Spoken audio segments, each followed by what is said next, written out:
भुनक्तु सह वीर्यं करवावहै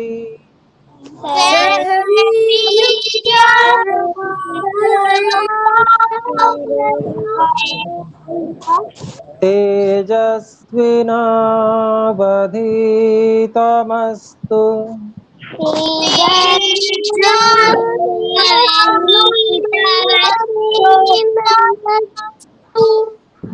मा विद्विषावहै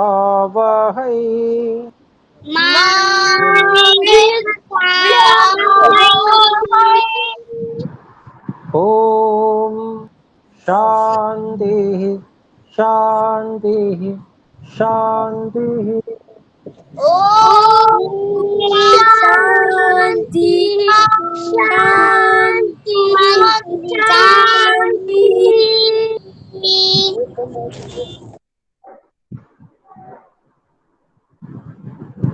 ओम। तो व्यवहार भानु की कक्षा में पिछली जो कक्षा हमने की थी तो क्या क्या बातें बताई गई थी, हम में से कौन कौन बच्चे बताएंगे? ओम गुरुजी, हाँ, बोलना शुरू कर दें एक एक करके। ठीक है, आपने 2 श्लोक बताए थे। ठीक है, बताइए। आलस्यमतो च चापल्यं गोष्ठिरेव च स्तुभ्यस्ता चाविनानित्व तथा तथा त्यागे त्वमेव च एते शब्दोषात्स्यो सदा सदा विद्यार्थिनामतः। आपने एक और श्लोक कहा था कि ये दूसरा श्लोक है, आपने इसके साथ इसे जोड़ दिया था।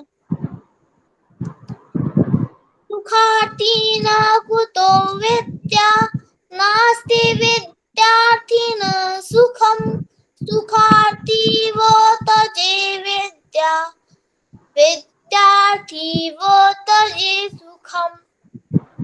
पहला वाला अर्थ है कि हम लोग को आलस्य नहीं करना चाहिए, लोभ लालच और चापलता नहीं करनी चाहिए, नशा नहीं करना चाहिए। अगर हम लोग किसी को नशा करते हुए देख रहे हैं तो हम लोग को उनके माता पिता आचार्य और उनके बड़ों को बताना चाहिए। अगर हम लोग किसी को नशा करते हुए देख रहे हैं, हम लोग को ये नहीं सोचना चाहिए कि हम लोग भी एक बार करके देख लेते हैं। हम लोग को वो नहीं करना चाहिए क्योंकि वो हम लोग को हानि पहुंचाती है। हम लोग को अनपढ़ की बातें नहीं करनी चाहिए। ये पहला श्लोक का अर्थ था गुरुजी, और ये दूसरा श्लोक का अर्थ है। अगर हम लोग सुख चैन करेंगे तो हम लोग को विद्या ग्रहण नहीं कर पाएंगे, और अगर जब हम लोग विद्या ग्रहण करेंगे तो सुख लाभ हमें नहीं मिलेगी। तो हम लोग को सुख लाभ को नष्ट करके हम लोग को विद्या को ग्रहण करना चाहिए। धन्यवाद गुरुजी। बहुत अच्छा। श्लोकों में कुछ बेटा वो था, कुछ त्रुटियां थी ना छोटी छोटी, उसको और शुद्ध करके याद कीजिए। ठीक है, छोटी छोटी सी कुछ गलतियां थी, उनको ठीक कर लीजिएगा, बाद में अभ्यास कर लीजिए। ठीक है जी गुरुजी। जी जी। और कौन सुनाएंगे? बोले। ओम गुरुजी मैं बोलूं? हाँ बोलिए बोलिए, आरुष जी बोलिए। आलस्यं मदमौवौ च चापल्यं गोष्ठिरेव च स्तब्धता चाभिमानित्वं तथा त्यागित्वमेव च एतैवै सप्तदोषाः स्युः सदा विज्ञातिनामताः। सुखार्थिनः कुतो विद्या नास्ति विद्यार्थिना सुखम् सुखार्थी वा तजेत् विद्यां विद्यार्थी वा तजेत् सुखम। ओम गुरुजी मैं इसका अर्थ बोल रहा हूँ। हाँ बोलिए बोलिए। अच्छे काम करने के लिए मन नहीं लगाना और शरीर को आवश्यकता से ज्यादा आराम देना, ये आलस्य दोष है। मैं बड़ा हूँ और दूसरे छोटे हैं, ये समझना घमंड है, इसको छोड़ना चाहिए। आशा करने से बुद्धि भ्रमित होता है, जीवन सर्वनाश होता है। हाशेली चीजों से और नशा करने वालों से को दूर रहना चाहिए। मूढ़ता, चंचलता भी दोष है। एकाग्रता से काम करना चाहिए। इधर उधर की बातें करके इधर उधर की बातें कर करके समय व्यर्थ नहीं करना चाहिए। रोज पढ़ना चाहिए, कभी पढ़ना कभी ना पढ़ना, ऐसा नहीं करना चाहिए। आलस्य, अभिमान, नशा करना, चंचलता, इधर उधर की बातें करके समय व्यर्थ करना, छठता, लालच, ये 7 दोष है। जिसको सुख चाहिए उसको विद्या नहीं मिलेगा। विद्या के लिए परिश्रम करना पड़ता है। जिसको विद्या का महत्व पता रहता है उसका मन सुख की तरफ भटकता नहीं। विद्यार्थी को विषय सुख से दूर रहना चाहिए। धन्यवाद गुरुजी। धन्यवाद, बहुत अच्छा। आरुष जी जी, और कुछ भी बताएंगे?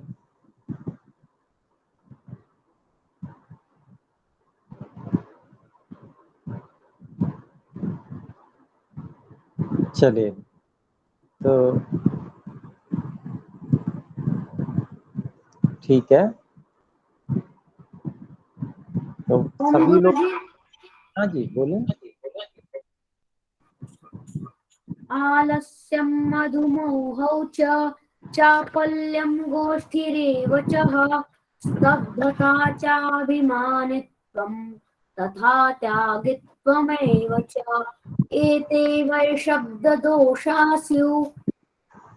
सप्त सदा दोषासु सुखार्थी सदा न विद्यार्थी न मताः। जो आलस्य करे, नशा मूर्ता करे, कभी पढ़े कभी ना पढ़े, अंड पंड की बातें करे, लोभ लालच करे और अभिमान करे, ये सारे गुण विद्यार्थी के विद्या के दोष होते हैं, तो इनको नहीं करना चाहिए। फिर दूसरा श्लोक, सुखार्थी न कुतो विद्या नास्ति विद्यार्थी न सुखम सुखार्थी न वात्यज सुखार्थी वा त्यजेद विद्यां विद्यार्थी वा त्यजेद सुखम। जिसको सुख चाहिए उसको विद्या नहीं प्राप्त होगी और जिसको विद्या चाहिए उसको सुख नहीं प्राप्त होगा। और विद्या चाहिए तो सुख का त्याग ही करना पड़ेगा और सुख चाहिए तो विद्या का त्याग ही करना होगा और विद्या चाहिए तो सुख का त्याग करना होगा। और और अगर दोनों करें तो उससे इसे विद्या प्राप्त नहीं होगी। धन्यवाद गुरु जी। तो ठीक है, बहुत अच्छा सभी ने बताया, और अच्छे से बताने का और अधिक अभ्यास कीजिए, है ना। तो बहुत सुंदर, प्रयास करें और भी बच्चे। तो यहाँ पर ये बातें हम पढ़ चुके हैं। अब आगे प्रश्न किया जा रहा है। महर्षि दयानंद जी ने व्यवहार की शिक्षा यहाँ पर की है, तो एक और प्रश्न यहाँ पर आ रहा है। प्रश्न है, कैसे कैसे मनुष्य सब विद्याओं की प्राप्ति करा सकते हैं। तो फिर उसके उत्तर में कुछ श्लोक और दिए हैं। तो वो गुण जो विद्याओं की प्राप्ति करा सकने में आवश्यक हैं, तो ऐसे गुण उन मनुष्यों में होने चाहिए, तो वो यहाँ बताए गए हैं श्लोकों में। तो मैं श्लोक बोल रहा हूँ, 3 श्लोक हैं ये। पहला श्लोक है, ब्रह्मचर्यस्य च गुणं शृणु त्वं वसुधाधिप आजन्म मरणाद्यस्तु ब्रह्मचारी भवेदिह। फिर दूसरा श्लोक है, न तस्य किंचिद प्राप्यमिति विद्धि नराधिप बह्व्यः कोट्यस्त्वऋषीणां च ब्रह्मलोके वसन्त्युत। और तीसरा, सत्येरतानां सततं दान्तानामूर्ध्वरेतसां ब्रह्मचर्यं दहेत् राजन् सर्वपापान्युपासितम्।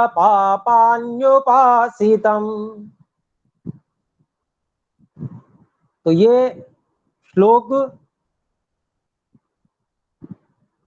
भीष्म पितामह वो कह रहे हैं, वहां पर महाभारत के ही हैं ये। तो इसका अर्थ करते हैं महर्षि दयानंद जी। देखिए लिखा है, भीष्म जी युधिष्ठिर से कहते हैं कि हे राजन, तू ब्रह्मचर्य के गुणों को सुन। जो मनुष्य इस संसार में जन्म से लेकर मरण पर्यंत ब्रह्मचारी होता है, तो उसके विषय में, उसको दूसरे श्लोक के विषय में उसको क्या लाभ प्राप्त होते हैं वो बताते हैं। उसको कोई शुभ गुण अप्राप्त नहीं रहता। अर्थात ब्रह्मचर्य का जो पालन करता है, ब्रह्मचर्य से जो रहता है, उसको सभी शुभ गुण मिल जाते हैं।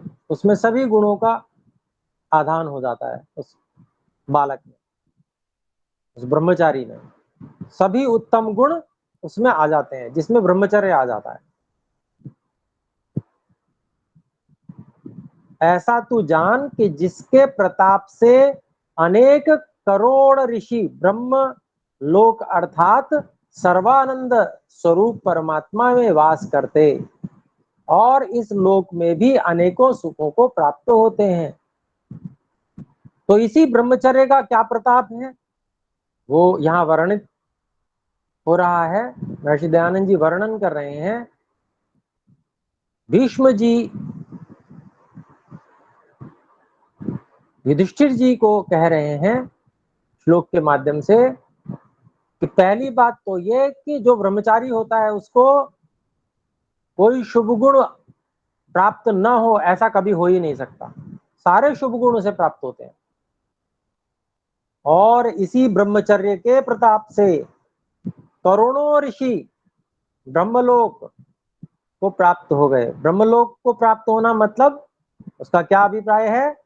सर्वानंद स्वरूप परमात्मा में वास करते हैं, अर्थात ईश्वर को प्राप्त हो जाते हैं और ईश्वर की ही सहायता से सभी सर्वोत्तम और सर्व आनंद रूपी सबसे अच्छे आनंद का भोग करते हैं, आनंद में ही रहते हैं। और इस लोक में भी अनेकों सुखों को प्राप्त होते हैं। अर्थात जैसे ऋषि लोगों ने ईश्वर को प्राप्त करके, मोक्ष को प्राप्त करके, ब्रह्मलोक को प्राप्त करके आनंद ही आनंद प्राप्त किया, वैसे ही जो ब्रह्मचर्य का पालन करते हैं वो भी प्राप्त करते हैं। और इतना ही नहीं, जो ब्रह्मचर्य का पालन करते हैं उनको यहाँ पर शरीर रहते हुए भी सबसे अधिक सुख प्राप्त होते हैं, अनेक सुख उनको प्राप्त होते हैं। तो कौन कौन से सुख प्राप्त होते हैं? शरीर रहते, जो ब्रह्मचारी होता है उसका शरीर स्वस्थ होता है और बलवान भी बहुत होता है। पूर्ण स्वस्थ व्यक्ति कितना सुखी होता है? रोगी व्यक्ति से पूछ सकते हैं कि स्वास्थ्य का क्या महत्व है। जिसको कोई रोग होता है वो जानता है स्वास्थ्य का क्या महत्व है। तो पूर्ण स्वस्थ रहता हुआ व्यक्ति सब कार्यों को कर सकता है, बाधा नहीं होती उसको। ऐसे ही जो ब्रह्मचर्य से युक्त होता है वो बहुत बलवान भी होता है।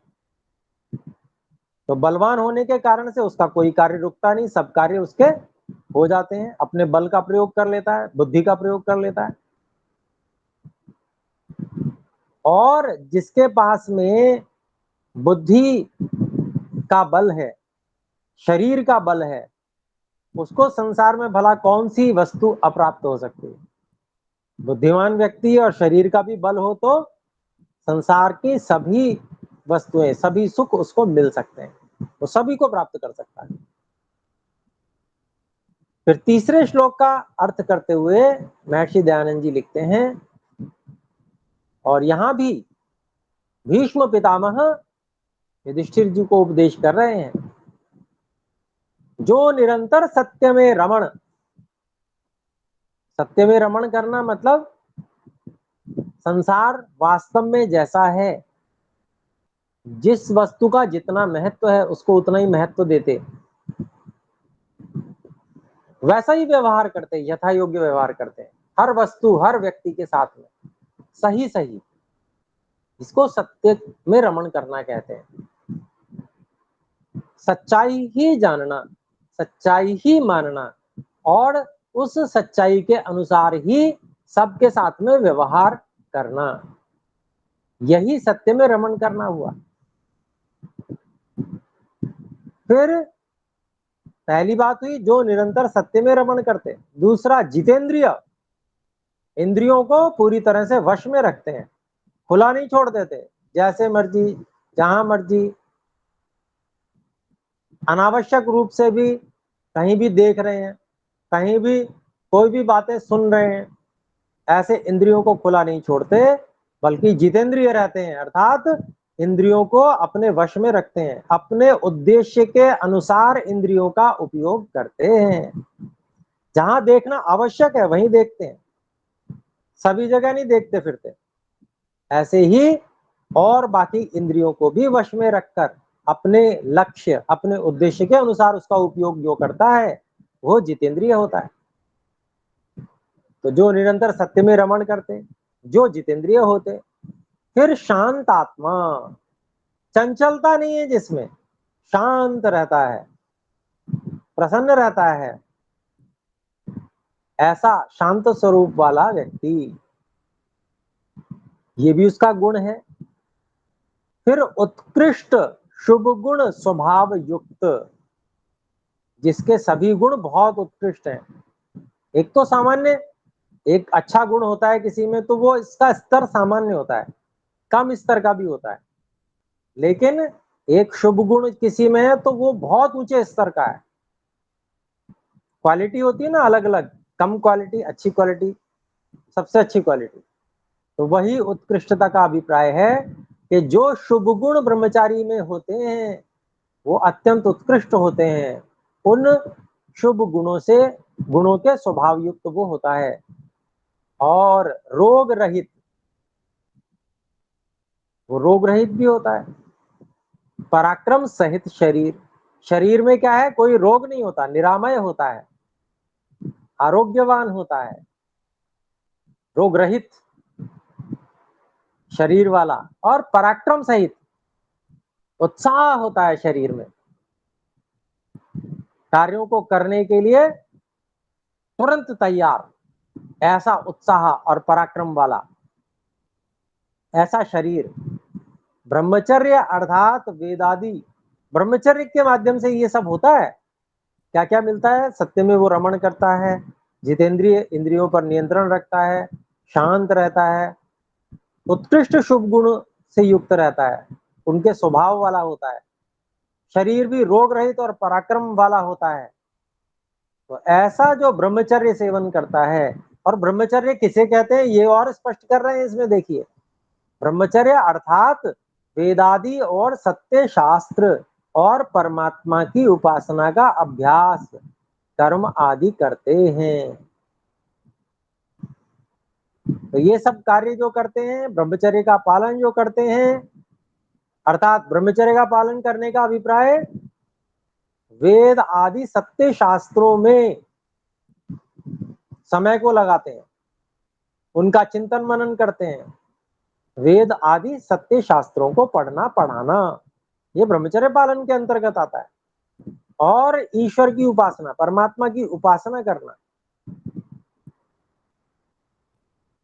ईश्वर की उपासना कैसे होती है? ध्यानावस्थित होकर, आसन लगा के, प्राणायाम करने के बाद में मन को एकाग्र करके और ईश्वर का धन्यवाद किया जाता है। हे ईश्वर, आपकी ही सहायता से हम सारे कार्य कर पा रहे हैं। आपने ही सारे संपूर्ण विश्व को, कण कण को आपने धारण किया हुआ है। आपकी धारण किए हुए द्वारा ही हम इन साधनों का उपयोग कर पा रहे हैं, इसलिए हम आपका बहुत बहुत धन्यवाद करते हैं। उसके लिए वेद मंत्रों का उपयोग करते हैं उपासना करने के लिए। उन वेद मंत्रों का अर्थ सहित ईश्वर को समर्पित रहते हुए उच्चारण करते हैं और वैसी भावना भी बनाते हैं। इसको उपासना कहते हैं। तो ऐसे परमात्मा की उपासना का अभ्यास और ईश्वर के आज्ञा पालन रूप कर्म आदि करते हैं। जैसे वेद में परमात्मा ने आदेश दिया वैसे ही कर्म करते हैं। तो ये सब कार्य करते हैं, उनके वे सब बुरे काम और दुखों को नष्ट कर। अर्थात ऐसा व्यक्ति जो इन सब कामों में लग जाएगा, उसको क्या बुरे काम करने का अवसर मिलेगा? उसके पास तो समय ही नहीं होगा गलत कार्य करने का, बुरे कार्य करने का। तो जब पाप और बुरे कार्य वो नहीं करेगा तो दुख भी नष्ट हो जाएंगे, क्योंकि जो बुरे कर्म हैं उन्हीं का फल दुख होता है। तो इसीलिए कहते हैं उनके वे सब बुरे काम और दुखों को नष्ट कर सर्वोत्तम धर्मयुक्त कर्म और सब सुखों की प्राप्ति कराने हारे होते हैं। तो ऐसे धर्मयुक्त कर्म करता है वो व्यक्ति, और जब धर्म करता है, पुण्य करता है, अच्छे कार्य करता है, तो उसका फल हमेशा सुख मिलता है। तो ऐसे सुखों की प्राप्ति हो जाती है उसको, और इन्हीं के सेवन से मनुष्य उत्तम अध्यापक और उत्तम विद्यार्थी हो सकते हैं। तो ये सब कार्य एक उत्तम अध्यापक को करना चाहिए और एक उत्तम विद्यार्थी को भी करने चाहिए। क्या क्या? निरंतर सत्य में रमण करना, सत्य ही जानना, सत्य ही मानना और उसी के अनुसार सत्य ही आचरण करना, ये सत्य में रमण करना। जितेंद्रियता, सभी इंद्रियों को पूर्ण नियंत्रण में रखकर लक्ष्य के अनुसार, उद्देश्य के अनुसार ही उनका उपयोग करना, ये जितेंद्रियता। शांत आत्मा, चंचलता रहित रहना, शांत रहना, एकाग्र होकर अपने कार्यों को करना, उत्कृष्ट शुभ गुण स्वभाव युक्त रहना। तो उत्तम उत्तम गुणों को धारण करना और रोग रहित पराक्रम सहित शरीर, इसको प्राप्त करना ब्रह्मचर्य के द्वारा। और फिर ब्रह्मचर्य का पालन करना। ब्रह्मचर्य किसे कहते हैं? तो वेद आदि सत्य शास्त्रों का अध्ययन और अध्यापन करना और ईश्वर की उपासना करना, ये सब ब्रह्मचर्य के अंतर्गत है। तो ईश्वर की उपासना और ईश्वर की स्मृति बनाए रखने का अभ्यास करना, ईश्वर ने जैसे जैसे वेद में कर्म करने का विधान किया है, जैसे जैसे कार्य करने की बात बताई है, उस तरह से कर्म करना, ईश्वर के आदेशों का पालन करते हुए कर्म करना। तो ये सब करने से जो बुरे कर्म हैं, अर्थात वो आगे बुरे कर्म नहीं करता और फिर वो दुखों को भी नष्ट कर देता है और धर्मयुक्त पुण्य कर्मों को ही करता है और सुखों की प्राप्ति उसको हो जाती है। तो इन सब उत्तम उत्तम बातों के सेवन करने से मनुष्य उत्तम अध्यापक और उत्तम विद्यार्थी हो सकते हैं। तो ये बात यहाँ पर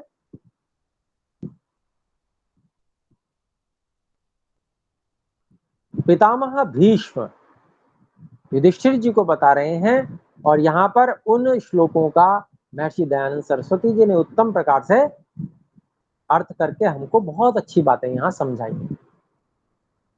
फिर आगे कहते हैं शूरवीर किसको कहते हैं। तो शूरवीर को बताने के लिए भी यहाँ पर 2 श्लोक बताए गए हैं। तो इन 2 श्लोकों को हम अगली बार पढ़ेंगे। इस बार हम इन्हीं जो 3 श्लोक बताए गए हैं, इन 3 श्लोकों को भी याद करेंगे और इनका अर्थ भी समझेंगे। इनमें जो बातें बताई गई उनमें से कोई शब्द ऐसा हो जो आपको समझ में नहीं आया हो तो आप पूछ सकते हैं। सभी बातें अच्छे से समझ में आई? इंद्रियां समझ में आ गई? इंद्रियां क्या होती हैं? आ गई ना? हाँ, ठीक है। और कोई बात तो नहीं पूछनी? ये पूछनी जी, पूछ लीजिए अगर पूछनी है।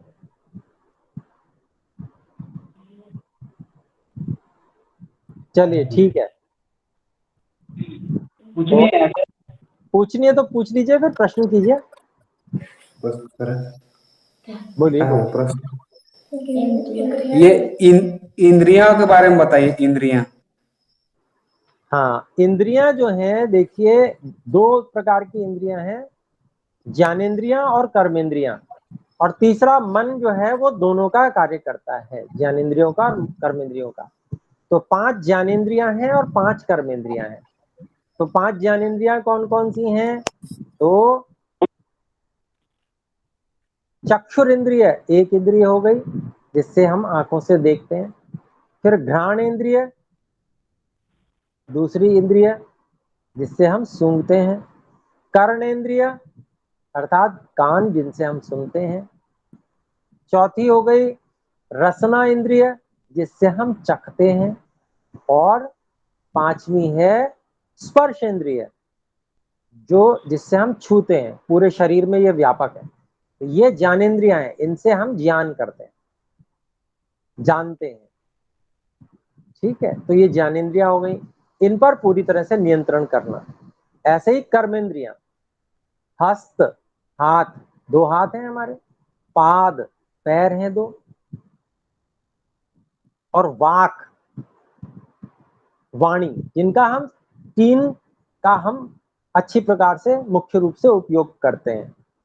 और 2 कर्मेंद्रियां व्यक्तिगत हैं, पायु और उपस्थ, यानी कि मूत्रेंद्रिय जहां से हम मूत्र त्याग करते हैं और जहां से हम मल त्याग करते हैं, ये 2 इंद्रियां, ये भी कर्मेंद्रियां हैं।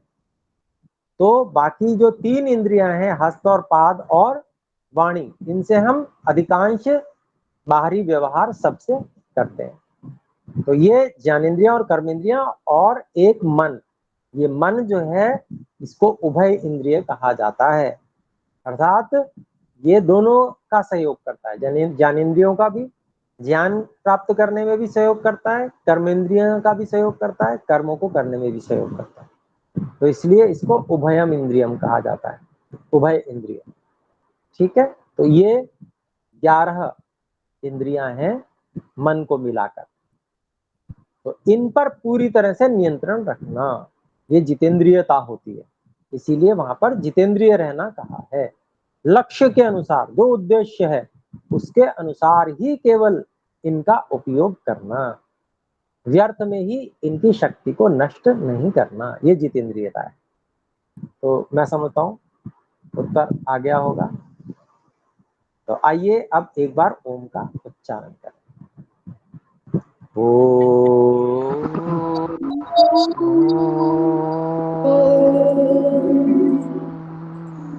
नमस्ते गुरुजी।